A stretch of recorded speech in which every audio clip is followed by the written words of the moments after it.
नमस्कार दोस्तों, मैं ऋषि अमुक राशि में आपका स्वागत अभिनंदन करता हूं। दोस्तों, हम लोग घटनाचक्र पुनरावलोकन को देख रहे हैं। इस सीरीज में दोस्तों हम दो सेगमेंट में काम कर रहे हैं। ये पहला सेगमेंट हमारा है पॉलिटी का, दूसरा सेगमेंट दोस्तों ज्योग्राफी वाला सेगमेंट चल रहा है। ज्योग्राफी वाले दोस्तों लास्ट वीडियो में हम लोगों ने जो है आपका जो प्रायद्वीपीय नदियां हैं उसको देख लिया था, ठीक है।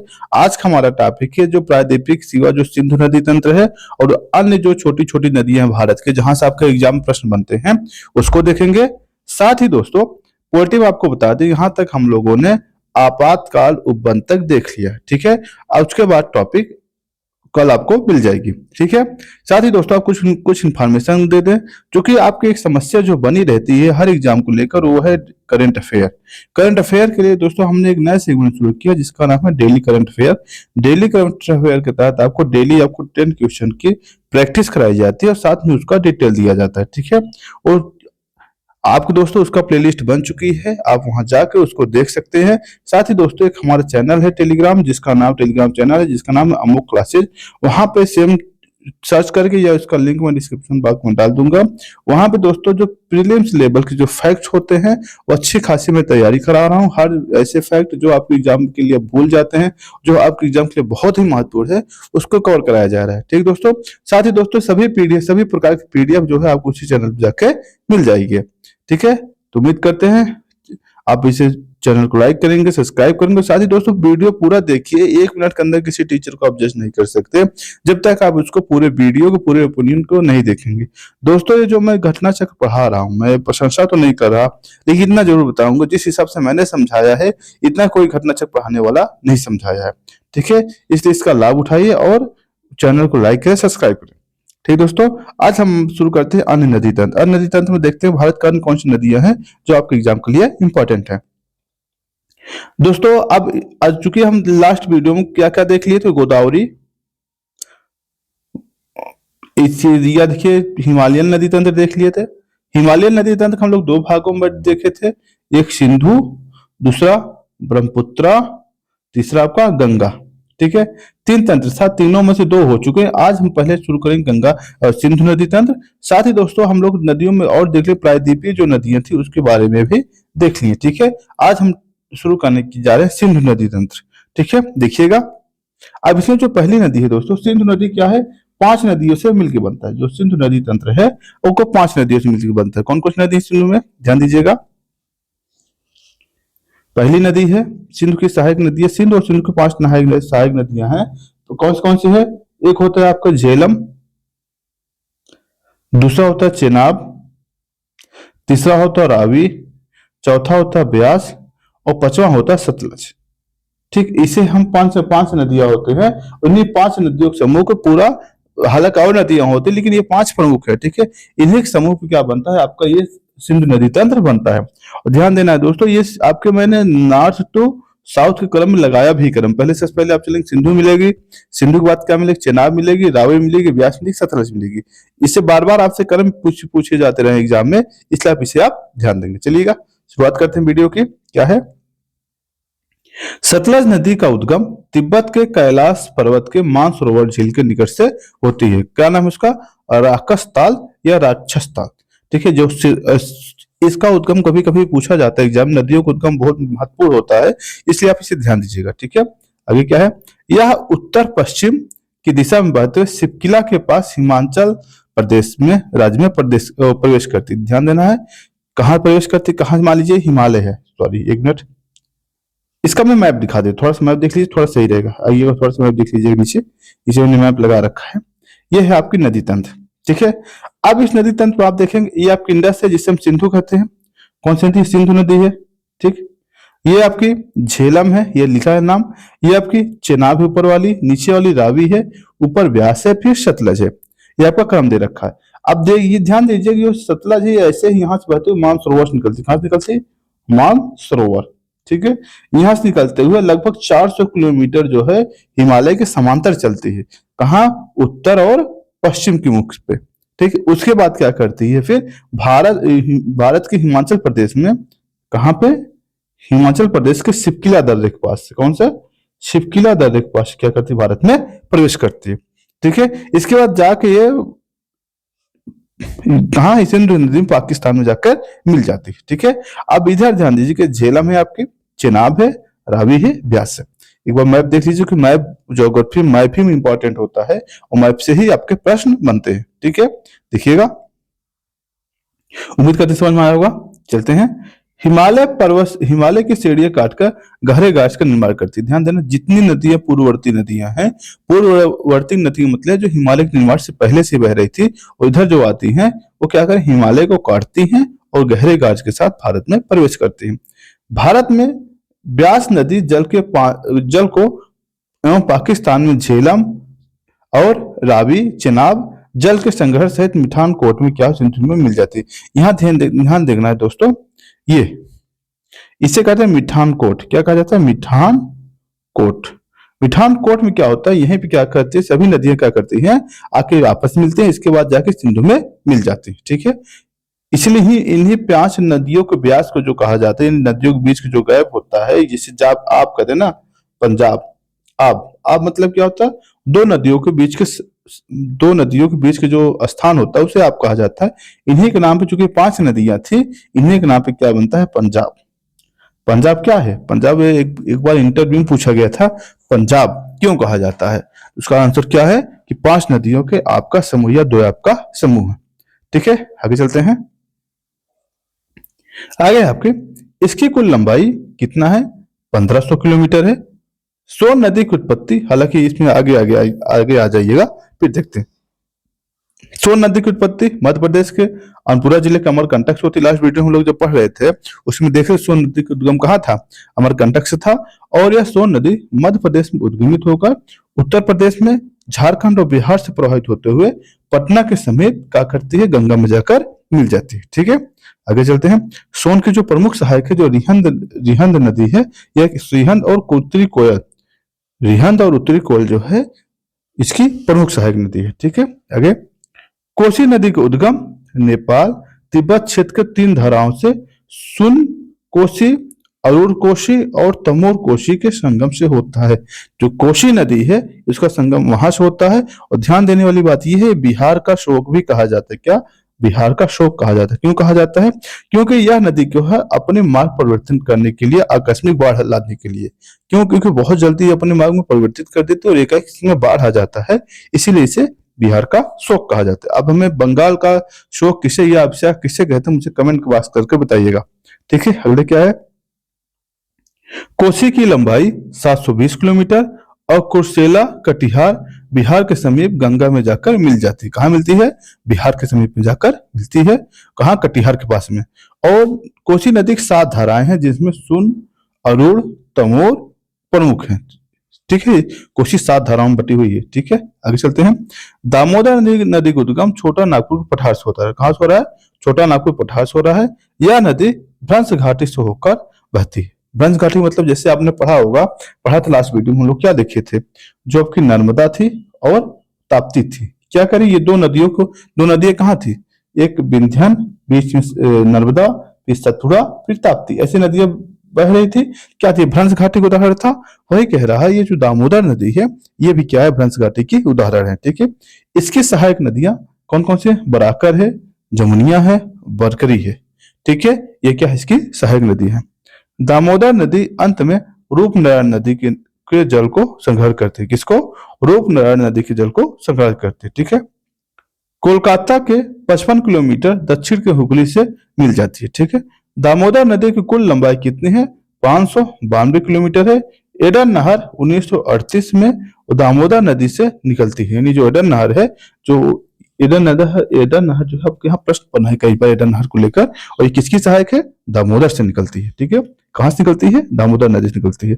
और ध्यान देना है, जो दामोदर नदी है गिरिडीह से लेकर दुर्गापुर के बीच में 300 किलोमीटर लंबे मार्ग को जैविक मरुस्थल मतलब ये हो गया, यहाँ पे कोई भी जीव जंतु नहीं पाया जाता इस दामोदर नदी में। पूछा गया प्रश्न है कि आखिर किस नदी को जैविक मरुस्थल के नाम से जाना जाता है, उसका आंसर क्या होगा, दामोदर। क्यों कहा जाता है, इसका एक बड़ा रीजन ये है, क्योंकि यहाँ पे प्रदूषण बहुत ज्यादा है, इसमें जलीय प्रदूषण बहुत ज्यादा है। इसी वजह से क्या कहा जाता है इसे, जैविक मरुस्थल। जब प्रदूषण ज्यादा है तो जीव जंतु नहीं रहेंगे, जब जीव जंतु नहीं रहेंगे तो क्या होगा, प्रदूषण होना ही होना है। ठीक है, हगरी नदी पश्चिमी घाट से निकलकर कर्नाटक आंध्रा से प्रवाहित होते हुए तुंगभद्रा में मिलती है। हंगरी हगरी कही या हंगरी हगरी का भी बुलाया जाता है। यह नदी जो है तुंगभद्रा की सहायक है। लास्ट वीडियो में हम लोग जो चर्चा कर रहे थे मैंने आपको बताया था जो तुंगभद्रा की सहायक है कौन से, आपकी ये हंगरी। वेदवती नदी से नाम से जाना, इसे क्या करें, वेदावती नाम से जाना जाता है। वेदा और अवस्थी नदियां सह्याद्री से उद्गमित होकर पूरा पास से मिलकर वेदावती कहलाती हैं। झेलम नदी हिमालय से, इधर एक सेकंड रुकिएगा तो मैं छोटा कर दें और इसको ऊपर कर दें। झेलम, अब झेलम नदी की बात कर रहा है।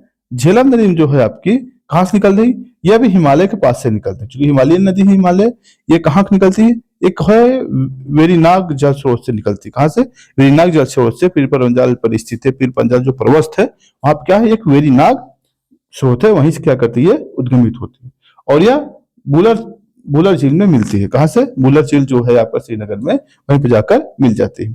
और श्रीनगर के झेलम नदी के किनारे पर बसा हुआ जो झेल, मतलब कि जो आपके श्रीनगर है किस नदी किनारे बसा हुआ है, आपके झेलम नदी किनारे। ठीक है, झेलम रावी पाकिस्तान चेनाब नदी में मिल जाती है। ठीक है, भारत में हिमाचल प्रदेश राज्य के लाहौर घाटी चंद्रा और भागा नदियों से प्रवाहित होती है। ठीक है, यानी जो हिमाचल प्रदेश की जो नदी है किसमें, चंद्रा और भागा के नाम से जानी जाती है। ठीक है, आगे चलते हैं। दो नदियों के उद्गम से बनती है।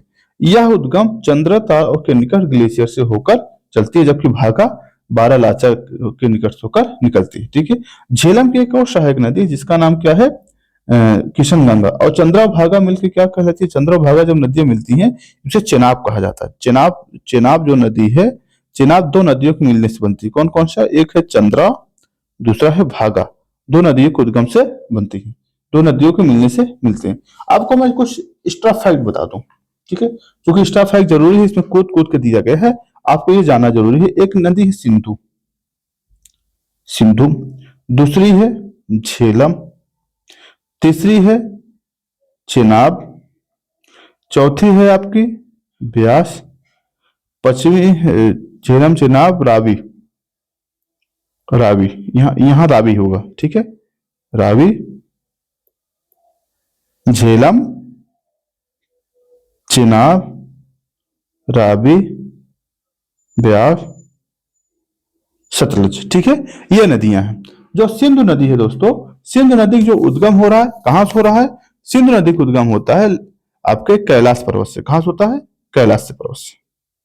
ठीक है, इसका उद्गम कहां हो रहा है, कैलाश पर्वत से। ठीक है, और यह जो नदी है जास्कर, जास्कर और लद्दाख, जास्कर और लद्दाख सीढ़ियों के बीच से बहती है। ध्यान देना, जास्कर और लद्दाख, इसको आप लिख सकते हैं अपने स्थान पर। जास्कर और लद्दाख सीढ़ी के बीच से यह बहती हुई, और लगभग ध्यान देना ये इसकी लंबाई टोटल कितनी, लगभग 2880 किलोमीटर। कितनी है, 2880 किलोमीटर है। लेकिन भारत में केवल यह 1114 किलोमीटर ही बहती है। ठीक है, और इसमें ध्यान देने वाली बात यह है, ये पांच नदियों से मिलकर कहा, जब पांचों नदियां मिल जाती हैं ये क्या करती हैं, जाके आपके सिंधु में इसकी सहायक बन जाती हैं। ठीक है, अब इसकी कुछ सहायक नदियां हैं। कौन कौन सी सहायक नदियां हैं, इसमें ध्यान दीजिएगा। एक होता है कुर्रम, कौन है, कुर्रम। दूसरी कौन सी है, तोची, तोची, गोमल, बियोब, बिबोवा, बिबोवा, बियोब ने बिबोवा है। फिर उसके बाद है इसका एक नदी है श्योक, है श्योक भी है इसकी, श्योक जो है इसकी सहायक नदी है। ठीक है, इस प्रकार से कुछ नदियां हैं। कुछ और गिलगिट, गिलगिट भी इसकी नदी है, गिलगिट। ठीक है, एक काबुल नदी भी है इसकी सहायक, जास्कर। कुछ इसकी सहायक नदियां हैं जो आपस में मिलती हैं शोक में, और फिर क्या करती है, सिंधु नदी को आगे प्रवाहित करते हैं। अगली नदी है दोस्तों जो आपकी झेलम। झेलम जो होता है उद्गम हो रहा है, इसका जो है पीर पंजाल से ही हो रहा है। कहां से हो रहा है, पीर पंजाल से हो रहा है। मैं अलग से लिखी इसलिए लिखा रहा हूं क्योंकि आपको कोई का समस्या ना हो। ठीक है, और यह जो है बुलर झील से बहती हुई निकलती है। ठीक है, और अगली झील जो है, अगली झील जो है आपको चेनाब। चेनाब जो है दोस्तों यह चंद्रा और भागा, कौन सी, चंद्रा प्लस भागा, दो नदियों के मिलने से बहती है। ठीक है, और जो चंद्रा है आपका, चंद्रा और भागा नदियों से मिलने के बनती, रावी जो है हिमाचल प्रदेश के रोहतांग दर्रे से निकलती है। कहाँ से? हिमाचल प्रदेश के रोहतांग दर्रे से। कहाँ से? रोहतांग दर्रे से निकलती है। और जो आपकी ब्यास है दोस्तों, ये आपके रोहतांग दर्रे के पास में एक ब्यास कुंड है। कहाँ है? ब्यास कुंड, यहाँ से निकलती है। और आपकी जो सतलज नदी है दोस्तों, अभी जस्ट हम लोगों ने देखा था, जो आपके क्या नाम है, राक्षस ताल। राक्षस ताल कहाँ पे? हिमालय के उस पार से निकलती है। ठीक है, इस प्रकार से आपकी ये नदियां बहती हैं। उम्मीद करते हैं आपको समझ में आया होगा। आगे चलते हैं, आइएगा। क्योंकि ये सब बेसिक ऐसी चीजें हैं, आपके एग्जाम बार बार पूछे जाते हैं, आप थोड़ा बहुत लापरवाही चक्कर में से भूल जाते हैं। लूनी नदी अजमेर में दक्षिण पश्चिम अरावली से निकलती है और 511 किलोमीटर तक प्रवाहित होने के पश्चात कच्छ के रण में विलुप्त हो जाती है। एक बार पूछा गया प्रश्न है पीसीएस द्वारा, कौन सी नदी ऐसी है जो समुद्र में नहीं मिलती है? ठीक है, तो इसका आंसर क्या होगा? लूनी नदी। या फिर जो कच्छ के रण के निर्माण में जाके, कच्छ के रण में जाके विलीन हो जाती है, कौन सी नदी है आपकी? लूनी में। ठीक है, लिखा नहीं, इससे समुद्र का संपर्क नहीं हो पाता। आगे प्रश्न है क्या?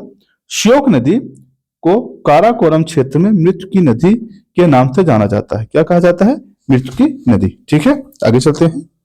आगे क्या है? ऐसा साक्ष्य है कि प्राचीन काल में मध्य एशिया यारकांड से लद्दाख के बीच व्यापार इसी नदी से होता था। किस नदी से होता था? श्योक नदी से। ठीक है, जास्का नदी जास्का श्रेणी से गहरे गार्स का निर्माण करते हुए कठोरी चट्टानों के भाग से होकर बहती है। यह पहले उत्तर पूर्व की ओर बहते हुए अंततम नेमू और सिंधु नदी में मिल जाती है। ठीक है, इसकी उत्पत्ति हिमाचल प्रदेश और लद्दाख से केंद्र शासित प्रदेश में होती है। आगे चलते हैं दोस्तों। इसकी कुल लंबाई कितनी है? 150 किलोमीटर है। अगली नदी कौन सी है आपकी? स्पीति नदी है। कौन सी? स्पीति नदी है। इसका उद्गम कहाँ से होता है? कुंजम श्रेणी से होता है। कहाँ से होता है? कुंजम श्रेणी से होता है। और यह दो भागों से मिलकर बनती है। एक कौन सा है?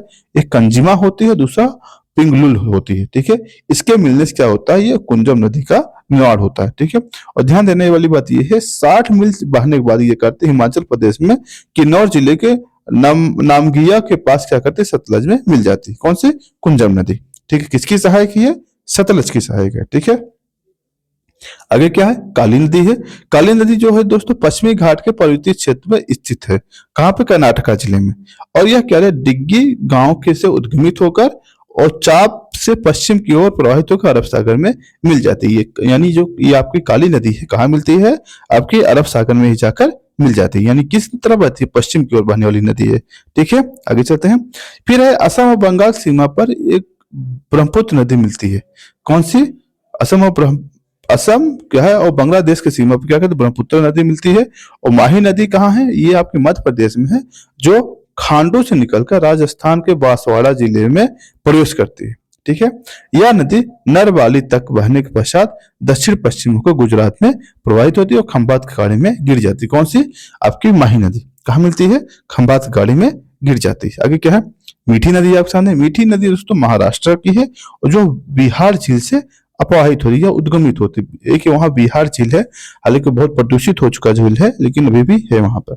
ठीक, वहीं से उद्गमित होती है। पवाई झील का भी यहीं से होता है। आगे क्या है? कुल 18 किलोमीटर दूरी तय करने के बाद महिमा खाड़ी के पास अरब सागर में गिर जाती।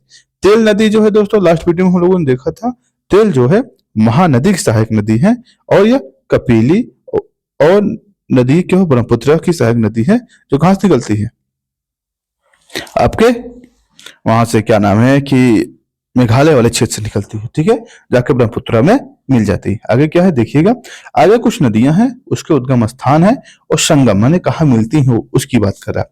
सिंधु नदी तिब्बत के मानसरोवर से निकलती है, अरब सागर में जाके गिरती है। झेलम नदी वेरीनाग जम्मू कश्मीर से निकलती है, चेनाब में जाके मिलती है। चेनाब बरालाचा दर्रे से निकलती है, सतलज से जाके मिलती है। रोआबी रोहतांग दर्रे के निकट से निकलती है और चेनाब में जाके मिल जाती है। सारी नदियां चेनाब मिलती है, ध्यान देना है।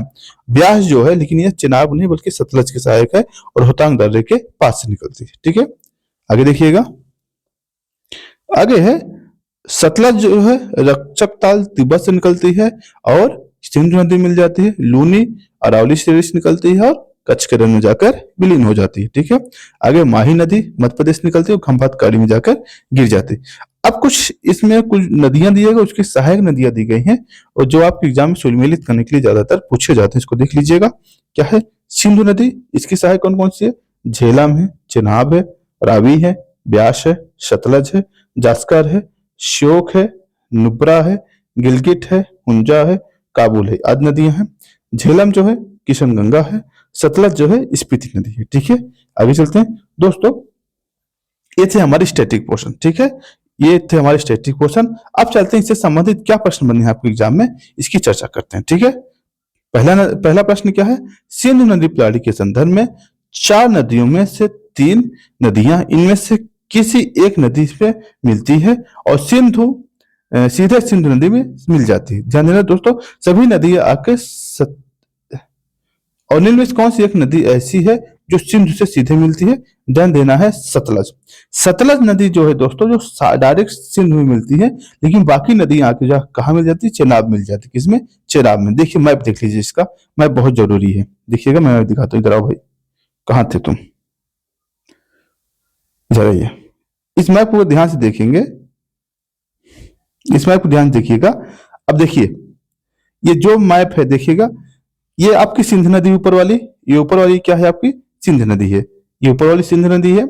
फिर यहां से ये चिनाब नदी, कौन सी? चिनाब है। ये चिनाब में कहीं जाके ये आप सॉरी ये रावी है, चिनाब, चिनाब में ही झेलम मिलती है, चिनाब में ही रावी मिलती है। ठीक है, ये तीनों नदी आपस मिल जाती हैं।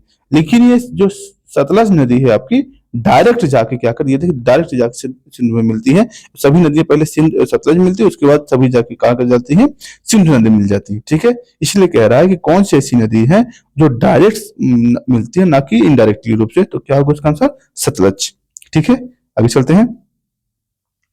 रावी, झेलम, चेनाब मिलती, कहाँ मिलती है? रावी, झेलम, चेनाब मिलती है, जबकि चेनाब सतलज में मिल जाती है। और उसके बाद सतलज क्या करती है? उस जाकर सिंधु में मिल जाती है। भारत में चंद्रा और भागा नदियां किस किस क्षेत्र से बहती हैं दोस्तों? ये बहती है इस लाहौल क्षेत्र से। कहा? लाहौल क्षेत्र से। ठीक है, आगे चलते हैं। ये हिमाचल प्रदेश की नदियां हैं। कहाँ की? हिमाचल प्रदेश की। भारत में हिमाचल प्रदेश राज्य के लाहौल स्पीति में चंद्रा और भागा नदियां प्रवाहित होती हैं। चंद्रा नदी का उद्गम चंद्रा ताल के निकट से एक ग्लेशियर से होता है, जबकि भागा नदी का जो उद्गम है बरालाचा के निकट से होता है। ठीक है, टांडे के निकट चंद्रा एवं भागा का संगम होता है। यह चंद्रा और भागा नदियों को चेनाब नदी में मिल जाती है। ठीक है, आगे चलते हैं। यानी ये दोनों में क्या करते हैं? चंद्रा और भागा मिलकर क्या करती हैं? एक तरह से आप ये कह सकते हैं, इसने क्या किया है? चेनाब नदी का निर्माण किया है इन दोनों नदियों ने। आगे क्या है? भारत की निम्नलिखित नदियों में से कौन हिमालय के सभी श्रेणियों को काटकर बहती है? ध्यान देना दोस्त, सतलज। सतलज जो है हिमालय के जस्ट हम लोगों ने मैप में देखा था, क्या मैंने देखिएगा क्या करें, यहां से आ रही हिमालय की श्रेणी से निकल के पूरा पार करते इधर आ रही। इसका मतलब ये क्या है? यही आपकी हिमालय की सभी श्रेणी क्या करती है? काटती है। ठीक है, आगे चलते हैं। अगला प्रश्न आपके सामने, निम्नलिखित में से कौन एक नदी हिमालय पार कर ट्रांस में बहती है? ध्यान देना है, सतलज, सतलज ही बहती है। दूध गंगा बहती है। दूध गंगा दोस्तों, एक दूध गंगा जम्मू कश्मीर में है, दूसरी दूध गंगा उत्तराखंड में है, दोनों में है। ठीक है, उत्तराखंड में भी पूछा गया प्रश्न, यहाँ पर भी है। ठीक, आगे चलते हैं। दूध गंगा नामक नदियां जम्मू और कश्मीर के अतिरिक्त उत्तराखंड, महाराष्ट्र में भी प्रवाहित होती है। ठीक है, क्योंकि कई बार होता है और लोक आयोग इसका क्या किया? उत्तर ए माना है। ठीक, निम्नलिखित में से कौन सी नदियां बंगाल की खाड़ी में गिरती हैं? गंगा गिरती है, ब्रह्मपुत्रा गिरती है, गोदावरी भी गिरती है। ठीक, महानदी गिरती है, कृष्णा गिरती है, कावेरी भी गिरती है। लूनी बंगाल खाड़ी में नहीं गिरती, ये आपका गलत होगा, आपका ऑप्शन डी सही होगा। ठीक है, आगे चलते हैं। निम्नलिखित में से कौन सी एक कृष्णा नदी की सहायक नहीं है? भीमा है, तुंगभद्रा है, डान है, तेल। तेल जो है दोस्तों, ये उसकी नहाय सहायक, किसकी? महानदी की, महानदी की सहायक है तेल नदी। ठीक है, आगे चलते हैं। क्या है? कृष्णा की सहायक देख लीजिएगा, तेल नदी कृष्णा की सहायक नहीं है, बल्कि किसका है? ये महानदी की सहायक। किसकी सहायक है? महानदी की सहायक है। जबकि कृष्णा की प्रमुख सहायक कौन है? कोयना, यल्ला, डीना, वर्डला, पंचगंगा, घटप्रभा, भीमा, मलप्रभा भी एक नदी, घटप्रभा, मलप्रभा। मलप्रभा भी क्या है? इसकी सहायक नदी है। ठीक है, हंगरी किसकी सहायक है दोस्तों? ये तुंगभद्रा की सहायक। किसकी है? तुंगभद्रा। तुंगभद्रा है किसकी सहायक? कृष्णा की सहायक है। और ये किसकी सहायक है? तुंगभद्रा की सहायक है। ठीक है, आगे चलते हैं। अगले प्रश्न में देखिएगा, अगला प्रश्न है आपके सामने। अगला प्रश्न है, किशन गंगा निम्नलिखित नदियों पर ध्यान से देखिए और बताना है कि जो किशन गंगा है, वेन गंगा है, गंगा है, पेन गंगा है। नदियों का उद्गम नदियों उत्तर और दक्षिण की दिशा के आधार पर सही क्रम लगे। सबसे उत्तर में क्या है, उसके बाद सबसे दक्षिण में क्या है। किशन गंगा दोस्तों आपको पता है सच कहाँ है, जम्मू कश्मीर में है। जम्मू एंड कश्मीर में कि नहीं है, इसका मतलब सबसे पहले किशन गंगा होगा। उसके बाद जब ऊपर नीचे आएंगे गंगा जी मिलेंगी। उसके बाद कब आएंगे, उसके बाद दोस्तों आपको मिलेगी वेन गंगा और पेन गंगा में कंफ्यूज हो सकते हैं। इसमें भी ध्यान देने वाली बात है कि जो वेन गंगा है, वेन गंगा महाराष्ट्र में बहती है और पेन गंगा है नीचे से आंध्रा में बहती है। यानी 1 2 3 4 इसका ऑप्शन होगा। ठीक है, आगे चलिएगा। क्या है अगला प्रश्न का, हिमाचल प्रदेश से होकर बहने वाली नदियां कौन सी हैं, कौन कौन सी है। ब्यास है, चेनाब है, केवल ब्यास है और रावी है, केवल चेनाब रावी सतलज है, या फिर ब्यास रावी चेनाब सतलज और यमुना। बिल्कुल दोस्तों, ये चारों नदियां हैं। कौन सी, ये चारों हैं, कहां से मिलती हैं, हिमाचल प्रदेश से ही होकर बहती हैं। देखिएगा, ब्यास, चेनाब, रावी, सतलज, यमुना, क्या है सब, क्या है यहीं से होकर बहती हैं। आगे आपको मैप दिया गया है और मैप के बाद अब ये पूछा गया है ये कौन कौन सी नदियां हैं। ठीक है, एक नदी ये दिखाई गई है, दूसरी ये दिखाई गई है, ये आपका नेपाल वाला हिमालय दिखाया गया है। ठीक है, अब तीसरी ये नहीं दिखाई गई, चौथी ये दिखाई गई। आप बताइए कहाँ कौन सी नदी है। इसमें देखेंगे दोस्तों, जो सबसे पहले ऑप्शन पे ये गंडक नदी है जो बिहार और उत्तर प्रदेश की बॉर्डर पर आती है। ठीक है, उसके बाद ये वाली नदी देखेंगे दूसरे नंबर पर। दूसरे नंबर पर ये जो नदी है कौन सी है, आपकी गंगा है। कौन सी है, गंगा है। ये कौन सी है आपको, गंगा के बाद मिलती है गोमती। कौन सी है, ये गोमती है। कहाँ मिलती है, गोमती जहां जौनपुर शहर स्थित है उसके बारे में बात कर रहे हैं। उसके चौथी आपकी जो नदी है आपकी, चौथी आपकी घाघरा। चौथी क्या है, घाघरा। ठीक है, ये यूपीएससी का प्रश्न है। पहले यूपीएससी ऐसे ही प्रश्न बताता था, नहीं पहले क्या होगा, गंडक, गंगा, गोमती और घाघरा। ठीक है, ऑप्शन सी आपका सही हो जाएगा। आगे चलते हैं। अगर प्रश्न दिया गया है, अब आपको देखिए दोआब दिया है और नदियों भी क्या कह रहा है। जो दोआब होता है ना, दोआब क्या होता है, दोआब का मतलब होता है जो दो नदियों के बीच का स्पेस। इसका मतलब क्या, जैसे मान ये नदी यहाँ से उद्गमित हो, या उद्गमित हो रही है, इस वाले क्षेत्र क्या है, द्वीप कहेंगे। ठीक है, अब कह रहा है ये जो दोआब दिया गया है आपको बताना है किस दोआब को क्या नाम है, किस नदियों के मिलकर बनता है। ठीक है, पहला क्या है, विष्णु दोआब। विष्णु दोआब जो है दोस्तों ब्यास और सतलज से मिलता है। किससे, ब्यास और सतलज से मिलता है। ठीक है, बारी बारी जो है रावी और ब्यास से मिलता है, रावी और ब्यास से मिलता है। ठीक है, रचना रावी और चिनाब से बनता है। चार्ज जो है दोस्तों चिनाब और झेलम से बनता है। ठीक है, देख लीजिएगा क्या है, विष्ट ब्यास और सतलज, बारी ब्यास और रावी और ब्यास, रचना रावी और चिनाब, चार्ज चिनाब और झेलम। ठीक है, आगे क्या है, निम्नलिखित नहरों में से किसे दामोदर नदी से निकलता है। कौन सा नहर है दोस्तों, जस्ट हम लोगों ने देखा था एडन नहर। एडन नहर जो निर्माण हुआ है दामोदर नदी से ही हुआ है। ठीक है, एडन नहर 1938 में दामोदर नदी से निकल गई थी और 65 किलोमीटर के बाद 65 किलोमीटर के बाद क्या 10,000 हेक्टेयर भूमि को सींचती है। ठीक है, आगे क्या है, कौन सी नदी है, भारत की निम्नलिखित नदियों में से कौन सी दामोदर की सहायक नहीं है। बराकर भी सहाय है, जमुनिया भी सही है, बारकी भी सहायक, क्योंकि इंद्रावती किसकी सहायक है, इंद्रावती जो नदी है आपकी ये झारखंड में आपकी बहती है, और ये गोदावरी सहायक किसकी है, गोदावरी सहायक है। ठीक है, ये गोदावरी सहायक है। ठीक है, आगे चलते हैं, इसका एक्सप्लेनेशन देख लीजिएगा। दामोदर नदी जो है दोस्तों ये हुगली नदी जो आपके पश्चिम बंगाल बहती है उसकी सहायक नदी है, और जबकि दामोदर नदी का उद्गम कहाँ से होता है, छोटे नागपुर के पठार से होता है। यह झारखंड पश्चिम बंगाल से बहती है, और इसकी सहायक नदी कौन कौन से, बारकी है, जमुनिया है, बराकर है। ठीक है, दामोदर नदी पर दामोदर घाट और निगम आधारित है। इंद्रावती नदी जो है दोस्तों गोदावरी नदी की सहायक नदी है। ठीक है, आगे चलते हैं। अगला प्रश्न है आपके सामने, दामोदर जिसकी सहायक है किसकी है दोस्तों, हुगली का, भी जस्ट देखे थे, किसकी सहायक है, हुगली की। और इसका उद्गम कहाँ से हो रहा है, नदी का निकलती है कहाँ, छोटा नागपुर के पठार से। कहाँ से निकलती है, छोटे नागपुर के पठार से। रजप्पर किन नदियों के संगम पर स्थित है, रजप्पर के बारे में पूछा गया है। आखिर किस नदियों के संगम पर स्थित है दोस्तों, ये दामोदर और भेरा, दामोदर और भेरा जो है इसके संगम पर अवस्थित है। ठीक है, क्या है देख लीजिएगा, क्योंकि स्टेट स्पेसिफिक प्रश्न है, ऐसा प्रश्न आपको एग्जाम नहीं पूछा जाएगा, बट ध्यान देने में क्या हर्ज है। ठीक है, रामगढ़ से 28 किलोमीटर दूर स्थित रजप्पर एक शक्तिपीठ है। रजप्पर दामोदर और भैरवी या भेरा नदी के संगम पर स्थित है। यहाँ पर छिन्नमस्तिका मंदिर की एक बहुत प्रसिद्ध हिंदू तीर्थ स्थल भी है। यह मंदिर बहुत ही पुराना है। इसका वास्तुशिल्प डिजाइन तांत्रिक महत्व के अन्य मंदिरों के नाम से है, समान से जाना जाता है। ठीक है, पूर्व की ओर, पूर्व की मतलब उसमें बहने वाली नदियां, क्या नाम है कि जो गंगा जी में, सॉरी उसमें क्या नाम है, अ, जो बंगाल खाड़ी में गिरती है उसे पूर्व की ओर बहती है। ठीक है, कह पूर्व की ओर बहने वाली नदियां भारत की निम्नलिखित नदियों में से किस एक का निम्न वलन के कारण विभ्रंश घाटी है? Rift valley. ध्यान देना, रिफ्ट वैली, भारत में 3 नदियां हैं, भारत की 3 नदियां रिफ्ट वैली हैं। पहला है कौन सा? नर्मदा। ठीक है, दूसरा कौन सा है? दूसरा है ताप्ती, तीसरी है दामोदर। ये 3 नदियां जो है रिफ्ट वैली घाटी की उदाहरण है। ठीक है, यानी क्या है? दामोदर। ठीक है, सबसे प्रदूषित कौन से? दामोदर। दामोदर क्या है? सबसे प्रदूषण। इसे प्रदूषण होने की वजह से क्या कहा जाता है? जैविक मरुस्थल का निर्माण हुआ है इसमें लगभग 300 किलोमीटर तक का। ठीक है, इसलिए जैविक मतलब बहुत ही प्रदूषित नदी है, क्योंकि वहां अब खनन वगैरह होता है, कोयले के खनन होता है। इसी वजह से क्या होता है, काफी ज्यादा प्रदूषण इसका होता है, और उद्योग भी काफी ज्यादा वहां अवस्थित है।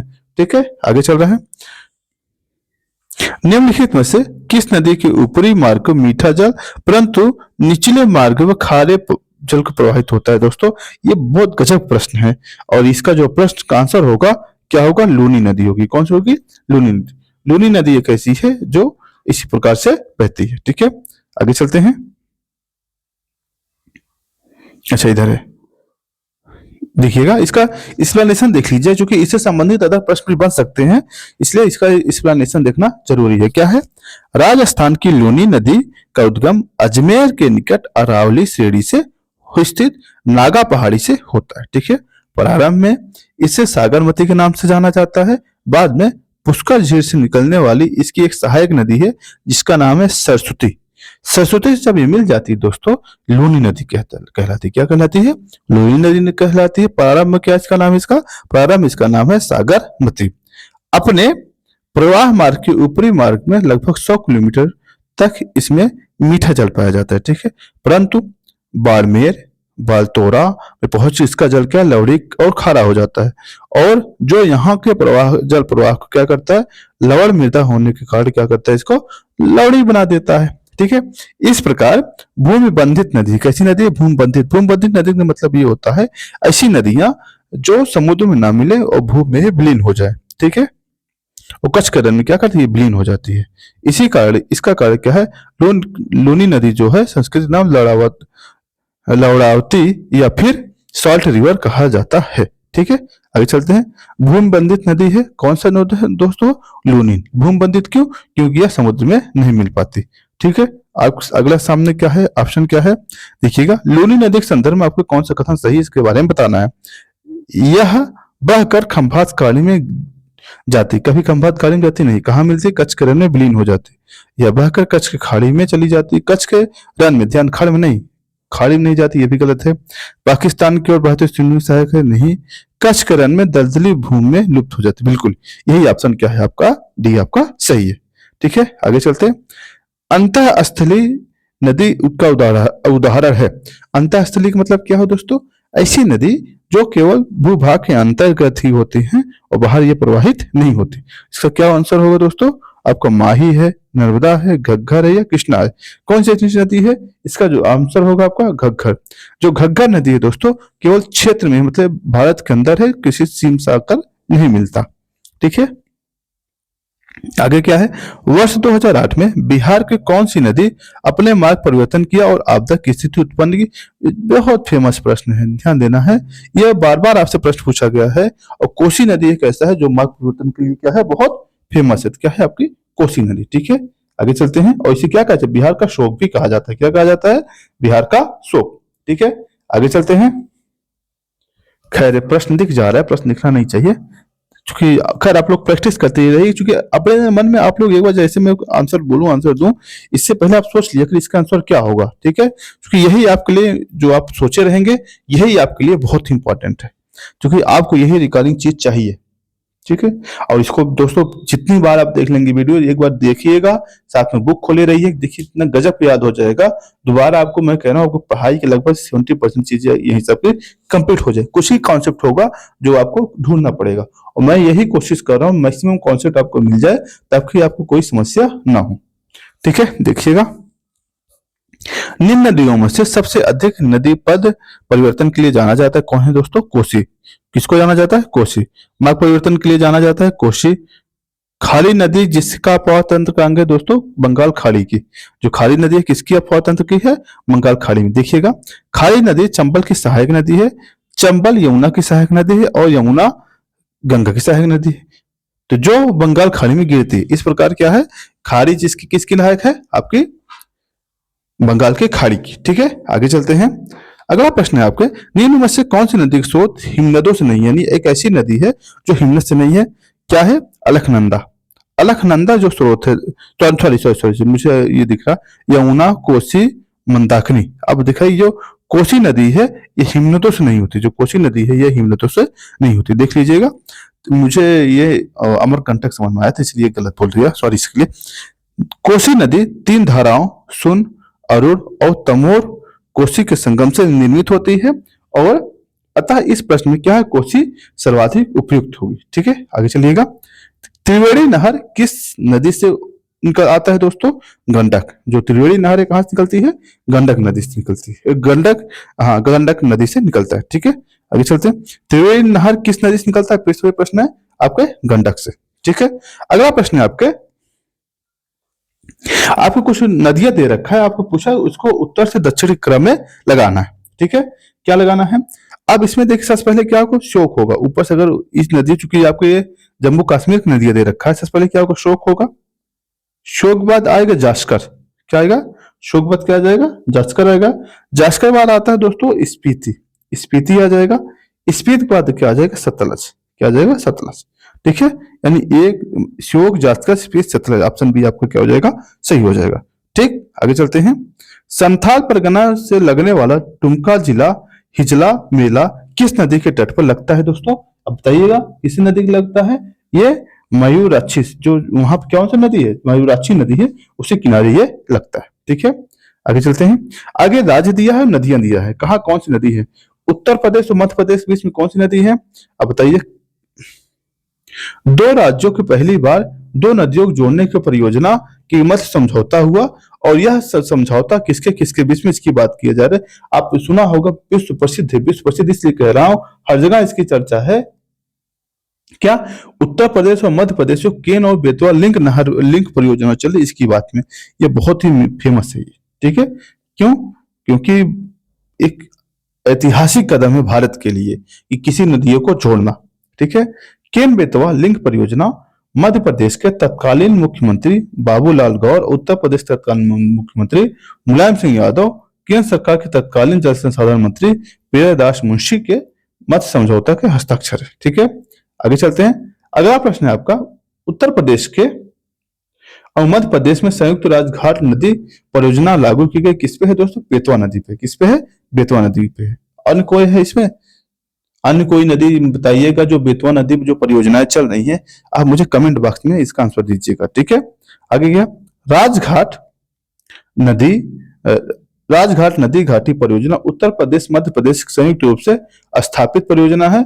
यह परियोजना उत्तर प्रदेश के ललितपुर से करीब 20 किलोमीटर दूर बेतवा नदी पर स्थित है। ठीक है, राजघाट परियोजना, रानी लक्ष्मीबाई परियोजना, फिर वहां पे परीक्षा बांध, कई बांध है वहां पर, इसे ध्यान दीजिएगा। वहां पर मिठान कोट, फिर माता टीला, ये कई बांध है वहां पर। ठीक है, निम्नलिखित बांधों में से कौन बेतवा नदी पर बनाया गया है? कौन सा बताया है? राजघाट। कौन सा है दोस्तों? राजघाट। ठीक है, आगे चलते हैं। अब दिया गया आपके सामने प्रश्न है, अब नदी दी है, उसकी मुख्य सहायक नदी किसकी सहायक बात की, इसकी बात कर रहा। जो सोन है, सोन किसकी सहायक है? अब इसमें सुमेलित के पूछा गया, ध्यान दें, सुमेलित है। कौन सा सुमेलित है, इसको देखना है। ठीक है, अब इसमें देखेंगे चंबल किसकी सहायक? चंबल यमुना की सहायक है। किसकी है? यमुना की, यानी ये ऑप्शन आपका गलत हो गया। सोन, सोन किसकी सहायक है? सोन गंगा की सहायक है। किसकी है? गंगा की। मानस ब्रह्मपुत्र की सहायक है। ये ऑप्शन 3 आपका सही है, यानी ऑप्शन डी आपका सही होगा। ठीक है, आगे चलते हैं। क्या है? काली नदी काली नदी भारत के दक्षिण भाग में पूर्व की ओर बहने वाली नदी है। ठीक है। अच्छा, काली नदी पूर्व की ओर बहने वाली नदी है, पूर्व की ओर बहने वाली कि पश्चिम की ओर बहने वाली नदी है? ये गलत है, पहला ऑप्शन गलत है।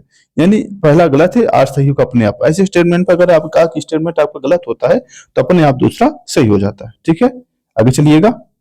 क्या है इसका एक्सप्लेनेशन देख लीजिएगा। काली नदी पश्चिमी घाट पर्वतीय क्षेत्र में स्थित उत्तर कन्नड़ जिले के दिग्गी गांव में से उद्गमित होकर चाप के आकार में पश्चिम की ओर प्रवाहित होकर अरब सागर में मिल जाती है। ठीक है, कथन एक गलत है, है ना। मैंने कहा नहीं, कहाँ निकलती है ये, क्या नाम है, कर्नाटक से निकलते हैं, वहीं पे मिल जाती है अरब सागर में। ठीक है, ना कि पूर्व की ओर बहती है। करवार कैगा इसी नदी के किनारे पर स्थित है। इस नदी में मैग्नीज अयस्क के घुले होने के कारण यह प्रदूषित है। किसके वजह से? मैग्नीज की वजह से। दक्कन पठार की आमतौर पर नर्मदा नदी से कुमारी अंतरीप और पश्चिम में अरब सागर से पूर्व में बंगाल खाड़ी के मध्य विस्तृत है। इस पठार के समुद्र तल से औसत ऊंचाई 6000 मीटर है, 600 मीटर है। अरब सागर तट पर समांतर पश्चिमी घाट और उच्च पर्वतीय विस्तृत क्षेत्र है। ठीक है, आगे चलते हैं। भारत की किस नदी विश्व के सबसे ऊंचा पुल बनाया गया है? आप बताइए किस नदी पे विश्व का सबसे ऊंचा पुल बनाया गया है? आपको, हालांकि यह प्रश्न आपके लिए प्रासंगिक हो गया है, लेकिन इस प्रश्न के हिसाब से क्या है? चेनाब है। क्या है? चेनाब। ठीक है, और ध्यान देना, विश्व का सबसे ऊंचा रेलवे ब्रिज है, सबसे ऊंचा रेलवे ब्रिज है। ठीक है, इस पे ध्यान दीजिएगा। ठीक, आगे चलते हैं। महात्मा गांधी सेतु अवस्थित है, किसमें अवस्थित है दोस्तों? यह जो है बिहार में अवस्थित है। किस नदी पे? गंगा नदी पर। किस नदी पे? गंगा नदी पर, बिहार में स्थित है। ठीक है, आगे चलते हैं। अगला प्रश्न है आपके सामने। अब इसकी लंबाई जो है 5.57 किलोमीटर है। ठीक है, अच्छा, निम्नलिखित किस नदी का उद्गम भारत में नहीं है? ध्यान दीजिएगा, ब्यास का है, रावी का है, चेनाब का भी है। सतलज का उद्गम कहां से हो रहा है दोस्तों? तिब्बत से हो रहा है। कहां से हो रहा है? तिब्बत का। और सतलज एक ऐसी नदी है जिसका उद्गम क्या है? भारत में नहीं है। ठीक है, आगे चलते हैं। ये देखिए, सतलज का उद्गम तिब्बत के कैलाश पर्वत के मानसरोवर से निकट से हो रही। कहां से? रक्षा झील से। इसलिए क्या है, और यह सिपकिला दर्रे क्या कर रही है? भारत में प्रवेश कर रही है। ठीक है, आगे चलते हैं। आगे है अगला प्रश्न आपके, कपिली जिसकी उदाहरण सहायक नदी, किसकी सहायक है दोस्तों? ब्रह्मपुत्रा की। किसकी है? ब्रह्मपुत्रा की। ठीक है, आगे चलते हैं। आगे कुछ नदी दे रखा है, उसकी सहायक नदी दे रखा है। गंगा की सहायक कौन सी है? सोन है। गंगा की सहायक कौन सी है? सोन है। कृष्णा की सहायक कौन सी है? भीमा है, यानी एक है। गोदावरी और यमुना की सहायक कौन है? केन है। और गोदावरी की मंजिरा, मतलब गोदावरी कौन सी? मंजिरा। 4-3-1-2, 4-3-1-2 ऑप्शन डी आपका सही हो जाएगा। देख लीजिएगा, गंगा का सहायक सोन है, गोदावरी का सहायक मंजिरा है, कृष्णा का सहायक भीमा है और यमुना का सहायक केन है। ठीक है, उम्मीद करते हैं समझ में आया होगा। आगे चलते हैं। अगला प्रश्न है, फिर से वही प्रश्न पूछा गया है, कौन नदी है उधर आपकी सहायक नदी दे रखी है। ठीक है, अब बताइए कि कौन सा ऑप्शन आपका सही है। कृष्णा का सहायक क्या है? भीमा। कृष्णा का सहायक भीमा है। ब्रह्मपुत्र का सहायक कौन? तिस्ता। ब्रह्मपुत्र का सहायक तिस्ता। इंद्रावती किसकी सहायक है? आपकी गोदावरी की। और चंबल किसकी सहायक है? यमुना की। ठीक है, 4-3-2-1, 4-3-2-1 ऑप्शन ये आपका क्या हो जाएगा? सही हो जाएगा। ठीक है, वही जस्ट भी एक्सप्लेन किए हैं। आगे फिर से पूछ लिया गया है, कौन सा प्रश्न सुमेलित नहीं है, कौन सा जोड़ी सुमेलित नहीं? इंद्रावती झारखंड से, बिल्कुल। भीमा तमिलनाडु से। भीमा आप बताइए तमिलनाडु से प्रभावित होती है। ठीक है, अच्छा, इंद्रावती छत्तीसगढ़ से होती है, ये गलत है। इंद्रावती छत्तीसगढ़, सही पूछा है इसमें प्रश्न में। इंद्रावती कहां से होता है? छत्तीसगढ़ से उद्गमित होती है। और भीमा तमिलनाडु से नहीं होती, लूनी राजस्थान से। ये आपकी, यही आपकी सही। भूमि लूनी जो है कहा? अजमेर राजस्थान से होती है। घटप्रभा केरल, ये भी आपका गलत है। ठीक है, एक्सप्लेनेशन देख लीजिएगा। लूनी नदी राजस्थान के अजमेर से दक्षिण पश्चिम अरावली की श्रेणी से निकलती है। 511 किलोमीटर तक प्रवाहित होने के पश्चात यह कच्छ के रण में विलुप्त हो जाती है। ठीक है, अतः समुद्र से संपर्क नहीं हो पाता। इंद्रावती झारखंड में नहीं प्रवाहित होती। कहा? इंद्रावती कहां? झारखंड में नहीं प्रवाहित होती। ठीक है, भीमा नदी कृष्णा की प्रमुख सहायक नदी है और यह महाराष्ट्र, कर्नाटक और तेलंगाना, जबकि घटप्रभा नदी जो है महाराष्ट्र और कर्नाटक में प्रवाहित होती है। ठीक है, आगे दे रखा है, निम्न में से कौन सी अध्यारोपित नदी है? निम्न में से कौन सी अध्यारोपित नदी है? तो इसमें क्या होगा इसका आंसर दोस्तों? चंबल। क्या होगा? चंबल।